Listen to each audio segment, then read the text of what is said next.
മൂവാറ്റുപുഴയിൽ ലോകായുക്ത കോടതി പ്രവർത്തനം ആരംഭിച്ചു. Kerala Lokayukta justice N Anilkumar campus സിറ്റിംഗിന്റെ ഉദ്ഘാടനവും നിർവഹിച്ചു. മൂവാറ്റുപുഴയിൽ ലോകായുക്ത കോടതി പ്രവർത്തനം ആരംഭിച്ചു. YMCA ഹാളിൽ നടന്ന ചടങ്ങിൽ Kerala Lokayukta justice N Anilkumar camp സിറ്റിംഗിന്റെ ഉദ്ഘാടനം നിർവഹിച്ചു. ലോകായുക്തയുടെ പർപ്പസ് എന്താണെന്നുള്ളത് ഒരു വരുന്ന കേസുകൾ, സർക്കാർ ഉദ്യോഗസ്ഥന്മാർക്കെതിരായിട്ടുള്ള കേസുകളാണ് ലോകായുക്തയിൽ വരുന്നത്. സർക്കാർ ഉദ്യോഗസ്ഥന്മാർക്ക് എതിരായിട്ടുള്ള കേസുകളാണ്. പ്രൈവറ്റ് പാർട്ടിക്ക് എതിരായിട്ടുള്ള കേസുകൾ നിൽക്കത്തില്ല. സർക്കാർ ഉദ്യോഗസ്ഥന്മാരുടെ അഴിമതി സംബന്ധമായ കേസുകൾ 3 തരമാണ്: ഗ്രീവൻസ്, അലിഗേഷൻ, റിട്ടയർമെൻ്റൽ ബെനിഫിറ്റ്സ്. ഗവൺമെൻറ് ഉദ്യോഗസ്ഥന്മാരുടെ റിട്ടയറൽ ബെനിഫിറ്റ്സ്. ഈ 3 തരം കേസുകളാണ്. Grievance, allegation. ഗ്രീവൻസ് എന്ന് പറഞ്ഞാൽ എനിക്ക് പേഴ്സണലായിട്ടുള്ള ഇഞ്ചുറിയാണ്. അലിഗേഷൻ എന്ന് പറയുന്ന മറ്റൊരാൾക്ക് സമൂഹത്തിനുണ്ടാകുന്ന എല്ലാ കാര്യങ്ങളും വരും.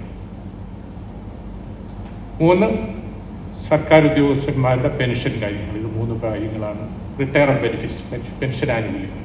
ഈ KIT അതേ ജൂറിസ്ഡിക്ഷൻ. ഇത് 3 ജൂറിസ്ഡിക്ഷനാണ് ഞങ്ങൾ കൈകാര്യം ചെയ്യുന്നത്. ഇപ്പോൾ ആരിഫ് പറയുന്നത് പോലെ കൂടുതൽ കേസുകൾ ഫയൽ ചെയ്യുമെന്ന് പറയണം, ഞാൻ പറയാൻ പാടില്ല. കാരണം എന്ന് പറഞ്ഞാൽ സർക്കാർ ഉദ്യോഗസ്ഥന്മാർ കൂടുതൽ അഴിമതി നടത്തണം, അപ്പോൾ അഴിമതിക്കാരെ അന്വേഷിക്കണം എന്ന് ഞാൻ പറയുന്നത് പോലെ വരും. അപ്പോൾ അതങ്ങനെ പറയാൻ പാടില്ല. അപ്പോൾ അഴിമതികൾ എവിടെയെങ്കിലും അഴിമതി ആവശ്യമില്ലാത്ത രീതിയിൽ തുറന്നു പോകണ്ട. അഴിമതികളുണ്ടെങ്കിൽ അത് ശ്രദ്ധയിൽപ്പെടുത്തണം. Bar association president CK Arif ചടങ്ങിൽ അധ്യക്ഷത വഹിച്ചു. മൂവാറ്റുപുഴ ഡിസ്ട്രിക്ട് ആൻഡ് സെഷൻസ് കോടതി judge KN Harikumar, YMCA vice president Surjith S, മുൻ bar association president Varghese Mathew, bar association secretary Ajith LA എന്നിവർ ചടങ്ങിൽ പങ്കെടുത്തു.